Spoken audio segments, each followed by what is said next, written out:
பல்லடம் நகராட்சிக்குட்பட்ட பகுதிகளில் 24 லட்சம் ரூபாய் மதிப்பீட்டில் பல்வேறு பணிகளுக்கான பூமி பூஜை நிகழ்ச்சி இன்று நடைபெற்றது.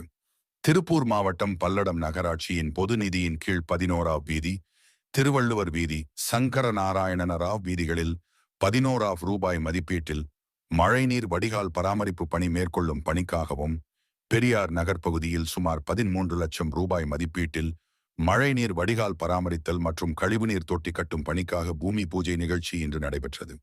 இந்நிகழ்வில் பல்லடம் நகராட்சி தலைவர் கவிதாமணி ராஜேந்திரகுமார் பூமி பூஜை செய்து பணிகளை தொடங்கி வைத்தார். இந்நிகழ்வில் பல்லடம் திமுக நகர செயலாளர் ராஜேந்திரகுமார், பல்லடம் நகராட்சி ஆணையாளர் அருள், இளநிலை பொறியாளர் கணேஷ் சங்கர், பணி மேற்பார்வையாளர் ராசு, சுகாதார அலுவலர் செந்தில்குமார், சுகாதார ஆய்வாளர் சத்யசுந்தர், வார்டு கவுன்சிலர்கள் வசந்தாமணி, தங்கவேல், ஜாகீர் உசேன் கலந்து கொண்டனர்.